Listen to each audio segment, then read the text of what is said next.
할렐루야. 오늘도 거룩한 주일 이렇게 교회에서 또한 온라인으로 참여하신 성도님들, 여러분이 있는 자리에 성삼위 하나님의 크신 은혜와 복이 함께 하시기를 주님의 이름으로 축복합니다. 한번 따라서 고백해 볼까요? 예수 그리스도는 우리의 소망이십니다. 아멘. 믿으십니까?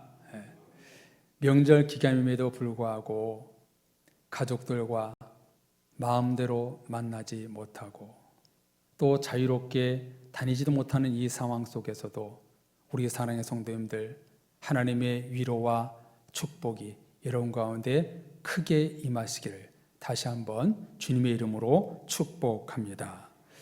오늘 예배를 통해서 힘든 성도님들의 마음에 하나님의 한 줄기 소망의 빛이 여러분 가운데 비춰지기를 주님의 이름으로 축복합니다. 오늘 하나님께서 우리들에게 주신 말씀은 예레미야 애가입니다.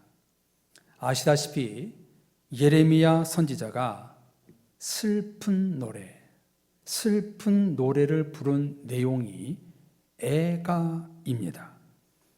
웬만해서 남자들은 눈물을 흘리지 않는데 예레미야 선지자의 눈물은 그래서 마음이 더더욱 아픕니다.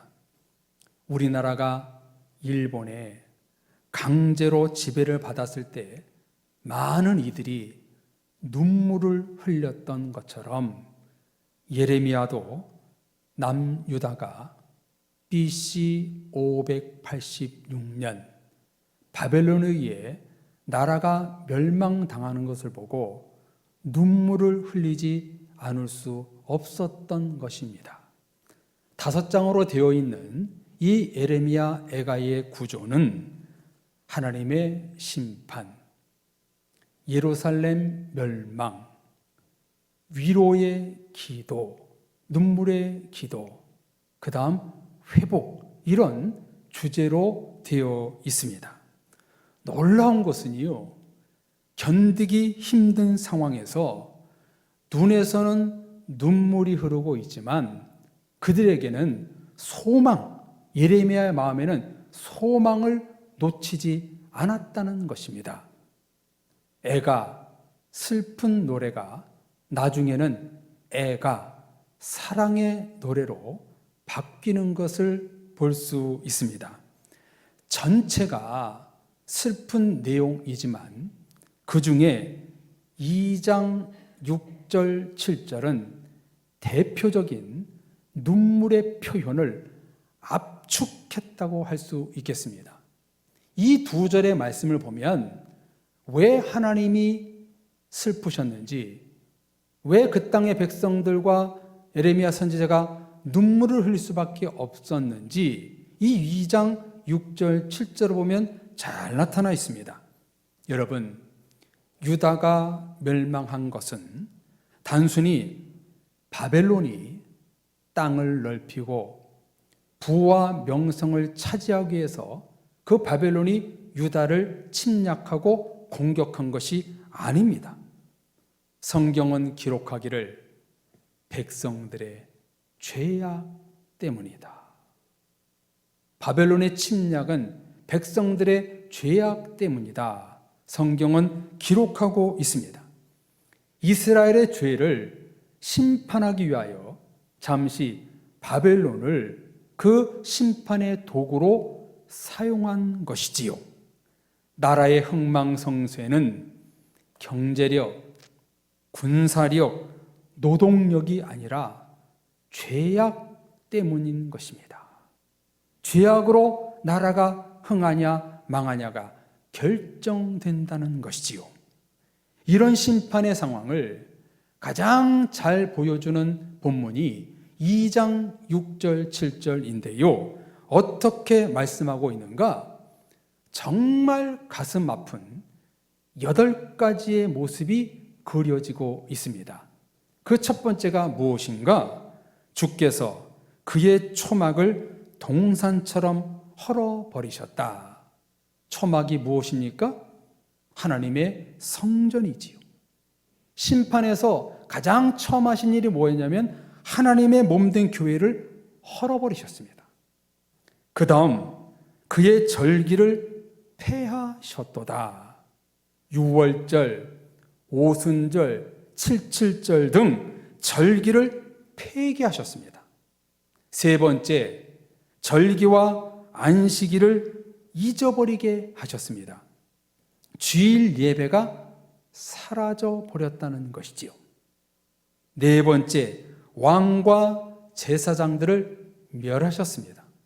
나라와 교회를 다스리는 지도자들을 완전히 제거해 버리셨습니다. 다섯 번째, 여호와께서 자기 제단을 버리셨습니다. 제물을 태우는 번제단, 기도의 향기를 피우는 향기 제단을 하나님이 버리셨습니다. 여섯 번째, 자기 성소를 미워하셨습니다. 성막 안에 있는 성소와 지성소를 미워하셨다고 기록하고 있습니다. 일곱 번째, 솔로몬이 세운 궁정과 성벽들을 바벨론의 원수들의 손에 넘겨버리셨습니다. 그리고 마지막에 성전에서 찬양과 기도하며 외쳤던 소리들이 멸망할 때의 소리와 같을 것이라고 말씀하고 있습니다. 성도님들, 이렇게 하나님의 성전, 절기 예배, 주일 예배, 제사장, 성도들의 모든 것을 유다의 멸망으로 폐기시켜버리시는 하나님의 심판을 오늘 본문을 통해서 말씀하고 있습니다. 성도님들, 이 2장 6절, 7절 말씀을 들으시니까 어떤가요? 교회가 무너지고 예배와 절기가 사라지고 제단이 파괴되고 기도와 찬양 소리가 끊어졌습니다. 이 얼마나 섬뜩한 일입니까? 교회가 무너지고 예배가 사라지고 제사장이 죽었으니까 얼마나 그럼 무서운 일입니까? 이런 일 앞에 예레미야 선지자는 눈물을 흘릴 수밖에 없었던 것이지요. 이 말씀이 우리를 무섭게 하는 것이 무엇이냐면 하나님의 진노와 심판이 세상에서 교회로 확장되는 것이 아니라 교회에서 세상으로 뻗어가고 있다는 것입니다. 교회부터 하나님의 심판이 이루어지고 있습니다. 가장 먼저 하나님의 성전, 교회가 파괴되고 절기와 주일과 예배가 폐하고 왕과 교회 목사들부터 멸하셨습니다. 그 다음 궁정과 성벽을 무너뜨렸습니다. 하나님의 심판이 교회로부터 시작하여 세상으로 가고 있습니다. 교회 안에 계시는 성도님 여러분, 이 말씀이 정말 우리가 무섭고 긴장되고 두렵게 받아들일 말씀 아닙니까? 저는 이 모습이 요한계시록의 말씀이라고 생각합니다.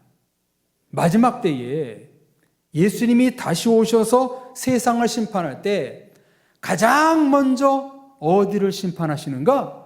세상이 아닙니다. 교회입니다.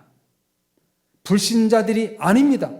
목사인 저서부터입니다. 성도들을 가장 먼저 심판대에 세우고 양과 염소, 천국과 지옥으로 나누는 것입니다. 가장 먼저 심판은 어디에서 이루어지는가? 교회와 성도들로부터 시작한다는 것입니다. 성도님들, 하나님의 성전이 파괴되고 예배와 안식일이 무너지고 제사장과 성도들이 죽어가는 모습을 볼 때 누가 가장 마음이 아프셨을까요? 누가 눈물을 가장 먼저 흘리실까요? 그래서 오늘 성경은 예레미야 애가가 아닙니다. 하나님의 애가입니다. 하나님이 눈물을 흘리고 계십니다. 백성들은 탐욕에 빠지고 제사장들은 우상을 섬기고 하나님의 말씀을 버리자 하나님은 택한 민족을 잠시 70년 동안 버리십니다. 하나님의 말씀을 버리자 하나님도 70년 동안 이 이스라엘의 택한 백성들을 유기하십니다.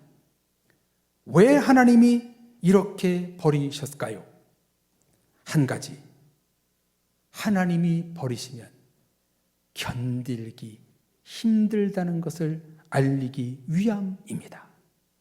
하나님을 떠나서는 아무것도 할 수 없다. 남유다의 멸망 속에는 하나님이 없이는 한시라도 견딜 수 없다는 것을 알리는 메시지가 담겨 있는 것입니다. 지금의 시대에 우리 모두가 공통적으로 끊임없이 신앙 고백을 계속해야 될 것이 무엇이냐면, 하나님, 나는 하나님이 없이는 도저히 살 수 없습니다. 라는 이 고백입니다.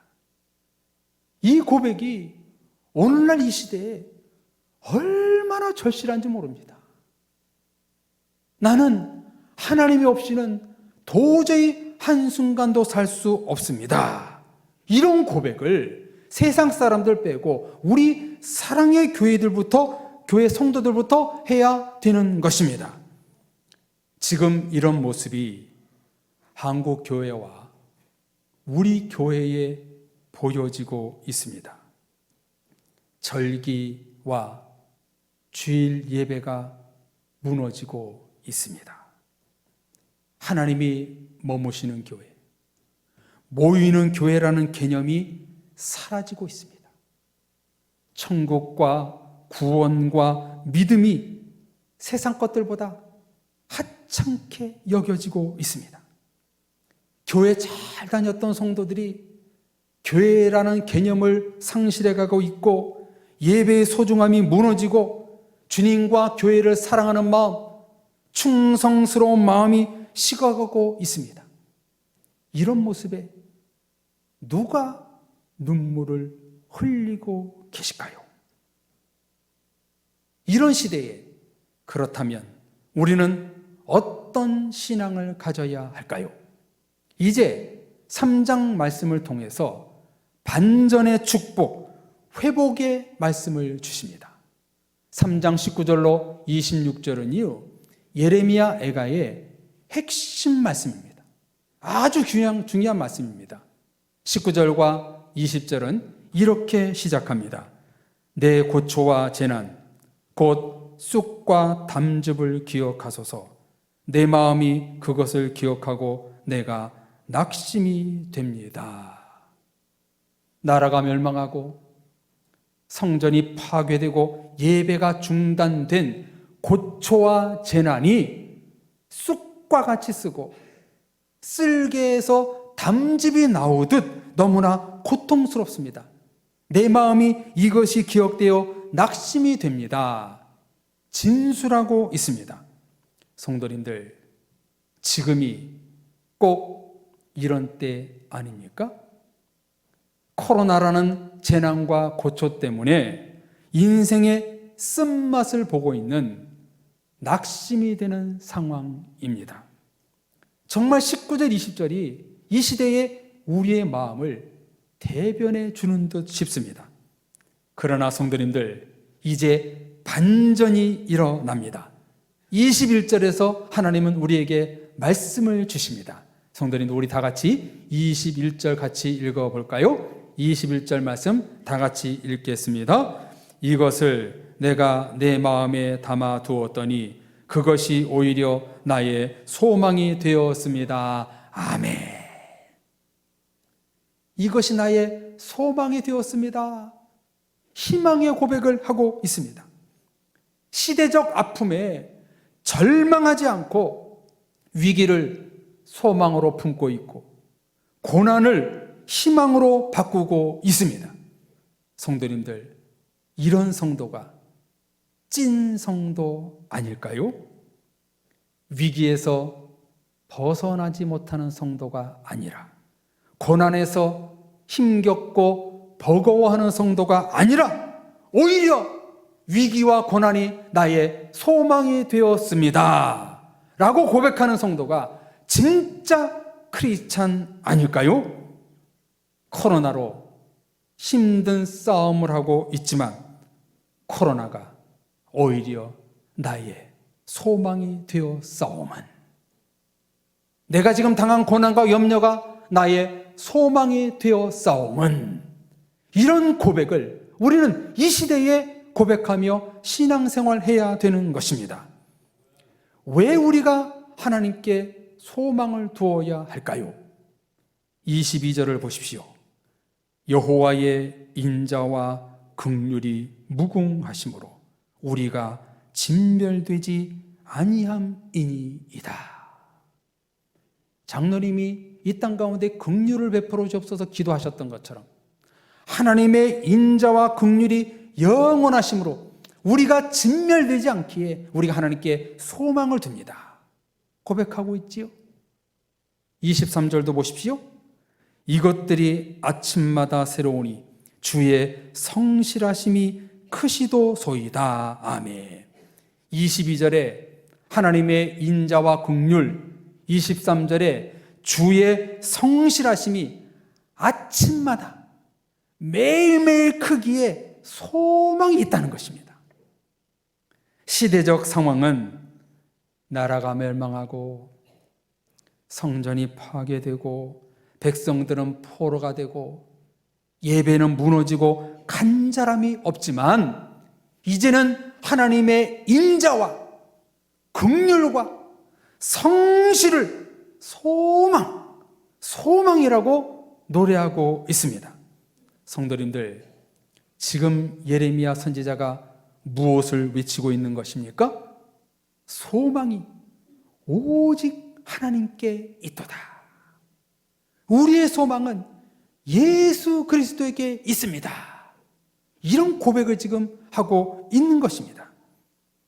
코로나로 인하여 모든 나라와 백성들이 힘들어하고 교회가 파괴되고 예배가 무너지는 지금의 상황 속에서도 하나님의 자비와 긍휼과 성실하신 하나님께 소망을 두라.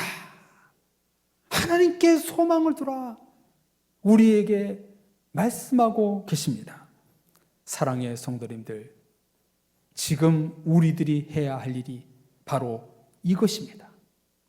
하나님께 소망을 두는 것입니다. 코로나로 인하여 가정과 경제와 학업과 취업이 타격을 받고 있고 교회도 어렵습니다. 온 세상이 힘듭니다. 이런 상황에서 저와 여러분들이 할 일은 오직 하나, 자비와 긍휼과 성실이 무궁하신 하나님께 소망을 두는 것입니다. 할렐루야. 사랑의 성도님들, 하나님께 소망을 두고 사십시오. 세상에는 소망이 없습니다. 그 어떤 것도 우리에게 위로와 소망이 되지 않습니다. 왜 하나님께 소망을 두어야 할까요? 하나님께 소망을 두라는 그 의미가 도대체 무엇일까요? 첫째, 24절을 같이 읽어볼까요? 24절 같이 읽겠습니다. 내 심령에 이르기를 여호와는 나의 기업이시니 그러므로 내가 그를 바라리라 하도다. 아멘. 하나님께 소망을 둔다는 것은 하나님을 바라라, 하나님을 바라는 것을 말합니다. 시편 39편 7절에 보면 주여 이제 내가 무엇을 바라리요? 나의 소망은 주께 있나이다. 시편 62편 5절에 보면 나의 영혼아 잠잠히 하나님만 바라라. 무릇 나의 소망이 누구로부터 나와요? 그로부터 나오는 도다. 아멘. 이렇게 시인은 찬양했습니다. 여기서 바라다라는 말, 이건 성경 원어로요, 내 영혼이 하나님을 기다린다. 하나님을 기다린다는 뜻입니다. 사랑의 가족 여러분, 어려운 시절 하나님께 소망을 두시는 여러분들 되시기를 바랍니다. 내 인생 가운데 하나님이 찾아오시기를 기다리는 신앙이 되시기를 주님의 이름으로 축복합니다. 하나님을 바라고 기다리는 자를 하나님이 만나 주실 것입니다. 그래서 두 번째, 하나님께 소망을 두어야 하는 이유를 25절에 보면 이렇게 기록하고 있지요. 기다리는 자들에게나 구하는 영혼들에게 여호와는 선하시도다. 아멘. 첫 번째는 하나님을 바라고, 두 번째는 하나님을 기다리고 구하는 것입니다. 하나님께 소망을 둔다는 것은 무슨 뜻인가? 하나님을 바라고 기다리고 구하는 것을 말합니다. 간절히 구하고 찾고 기다리는 자에게 하나님은 소망의 회복을 일어나게 하신다는 것입니다. 사랑의 가족 여러분, 하나님을 간절히 바라고 기다리고 구하시는 성도님들이 되시기를 주님의 이름으로 축원합니다. 우리의 소망이신 하나님을 바라보면 우리의 소망은요, 꿈틀꿈틀 되살아나는 것입니다. 바라고 기다리고 구하는 것이 무엇인지 종합적으로 말씀하신 것이 26절입니다. 우리 다 같이 26절을 한번 읽어볼까요? 26절 다 같이 읽겠습니다. 사람이 여호와의 구원을 바라고 잠잠히 기다림이 좋도다. 아멘. 무엇을 바라고 무엇을 기다리고 무엇을 구하는 것입니까? 구원입니다. 구원. 나라가 멸망하는 상황, 교회가 무너지는 상황, 절기와 예배가 멈춰진 상황을 구원으로 바꿀 수 있는 분은 살아계신 하나님뿐이신 줄로 성도님들 믿으시기를 바랍니다. 힘든 상황이지만 흔들리지 말고 잠잠히 지금의 이 상황을 구원하시고 은혜로 바꿔주실 분은 하나님이라는 사실을 깨닫고 우리는 주님께 소망을 두어야 합니다. 그것이 바로 참된 소망을 품은 그리스도인입니다. 26절에 바란다라는 동사가 중요한데요, 히브리어로 따라시라는 단어 쓰고 있는데 찾는다, 도움을 청한다라는 뜻입니다. 그럼 정리하면 무슨 얘기가 되는 것입니까? 하나님을 기다리고 바라고 찾고 도움을 청하지 않으면 소망이 끊긴다는 것입니다. 하나님을 간절히 바라고 찾지 않는 성도는 그 안에 하나님의 소망이 있을 수가 없다는 것입니다. 성도님들, 코로나가 우리의 소망을 끊어지게 하는 것이 아니라 성도들 안에 하나님에 대한 간절함, 기다림, 구함, 바램, 이것이 없을 때 소망이 끊어진다는 것입니다. 사랑의 성도님들, 묻겠습니다. 성도님들은 하나님의 소망을 품고 계십니까? 다시 질문드리면, 성도님들은 하나님을 간절히 기다리고 바라고 구하고 계십니까? 이것이 없다면 살 소망이 끊어진 것입니다. 우리의 소망은 예수 그리스도입니다. 그분을 바라고 원하고 기다리고 찾지 않으면 소망이 없는 것입니다. 제 이야기를 잘 들어보십시오. 지난 주간에 저에게는 충격적이고 우울한 일이 한 가지가 있었습니다. 평소 아내와 같이 백운호수로 운동을 갔는데요, 그날 아내가 외출을 해서 혼자 운동을 갔습니다. 가는 길에 우리 집사님 세 분을 만나 인사를 해서 너무나 좋았습니다. 운동하고 돌아오시더라고요. 저는 가고 있고. 찬양과 설교를 들으면서 백운호수를 쭉 돌고 있는데요. 백운호수 중간에 신발을 벗어놓고 핸드폰을 내려놓고 어떤 남자 청년이 호수 바깥에 난간에 앉아 있는 거예요. 호수 밖에 난간에 걸터 앉아 있는 거예요. 그래서 운동하다 탁 서가지고 아이고 위험하니까 내려오라고. 아무 말 안 해요.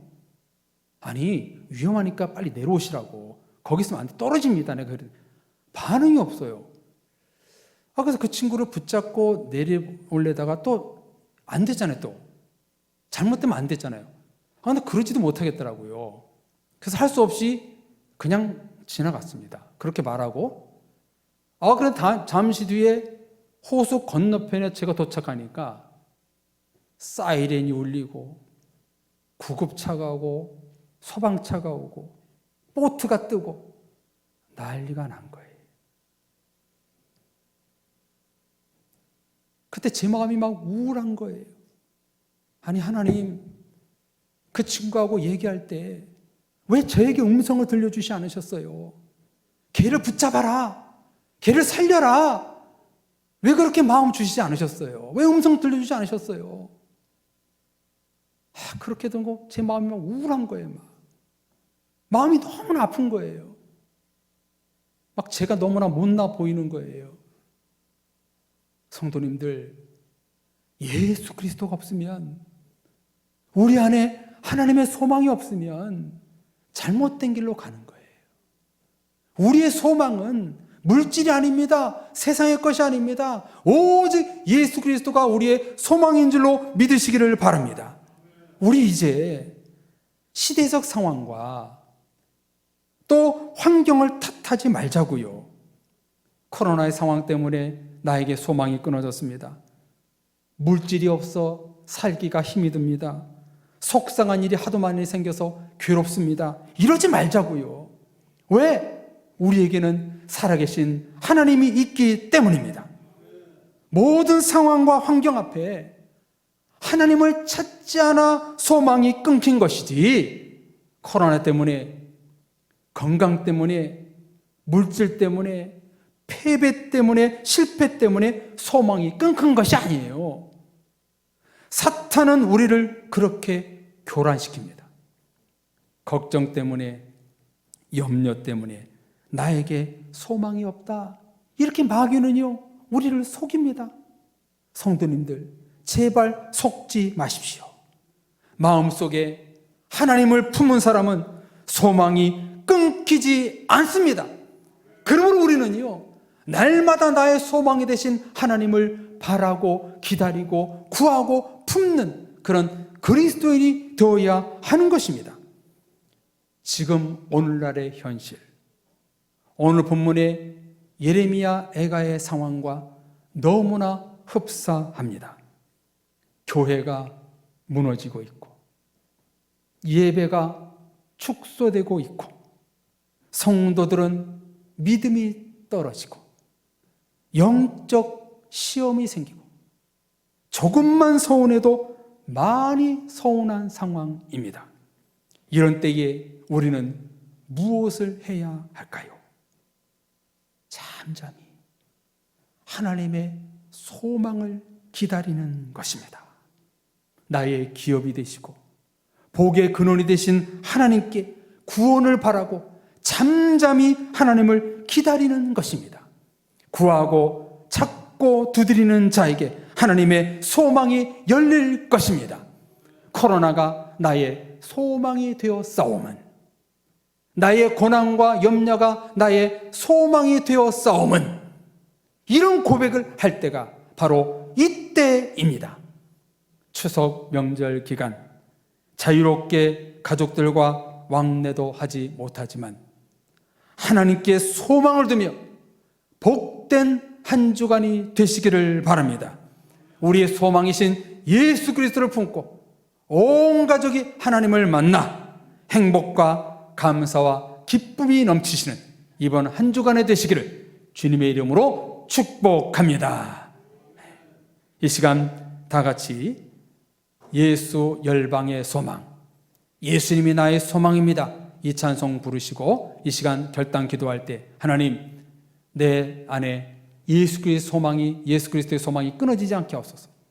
하나님 손에 소망만 품고 내가 이 땅에서 살게 해 주옵소서. 우리 같이 이 찬송 부르고 기도하겠습니다.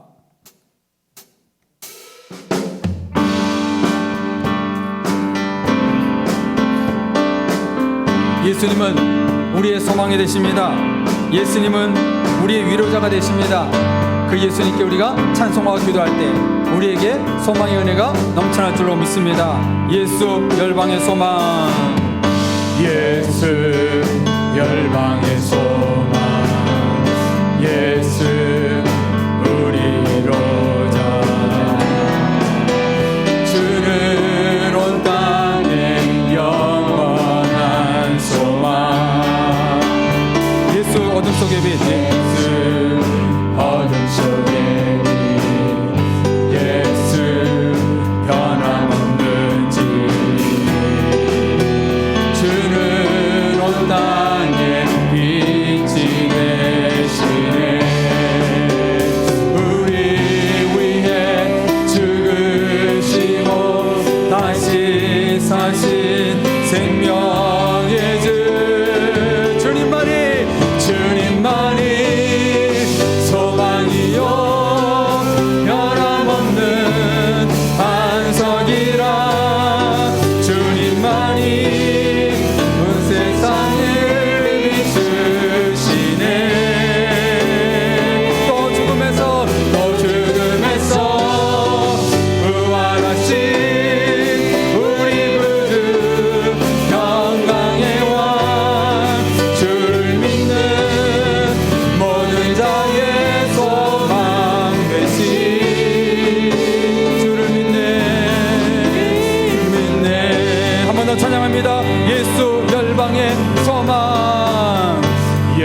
이 시간 기도할 때 하나님, 내 삶 가운데 하나님의 소망이 끊어지지 않겠습니다. 어떤 상황에서도 그것이 나의 소망이 되겠습니다. 이렇게 결단하며 우리 같이 기도하겠습니다. 오 하나님 아버지, 오늘 거룩한 주일 우리에게 주신 말씀을 하나님의 말씀으로 받사옵나이다. 하나님, 오히려 그것이 나의 소망이 되었사오면 이렇게 반전의 축복, 희망을 고백했던 것처럼 코로나가 나의 소망이 되었사오면, 나의 고민과 염려가 나의 소망이 되었사오면, 나의 모든 재난과 어려움이 나의 소망이 되었으면 이렇게 바뀔 수 있도록 역사하여 주옵소서. 어떤 상황에서도 하나님께 소망을 두는 사랑의 모든 가족들 될 수 있도록 역사하여 주옵소서. 이 시대에 사탄막이 하나님의 소망을 잃어버리게 하고 있습니다. 그 사악한 것들과 같이 패배하지 않게 하시고, 어떤 상황에서도 소망을 놓치지 않는 우리들 될 수 있도록 역사하여 주옵소서. 하나님께 소망을 두고 날마다 승리케 도와주옵시고, 예수 그리스도만이 우리의 소망이요, 하나님만이 우리의 축복이요, 성령님만이 우리의 은혜임을 깨닫습니다. 이 성삼위 하나님 붙들고 날마다 소망을 품고 이겨낼 수 있는 그런 신앙이 될 수 있도록 역사하여 주옵소서. 이렇게 결단하는 모두에게 은혜를 베풀어 주옵소서. 하나님만 바라보는 믿음, 그 은혜를 충만히 내려주셔서 온전히 주님의 뜻을 대로 살아갈 수 있도록 역사해 주옵소서. 모든 것의 소망 되신 하나님을 찬양합니다. 그 하나님을 고백하며, 주님, 소망이 우리 가정과 교회와 이민족 가운데 끊어지지 않게 하옵소서. 예수님의 이름으로 기도합니다.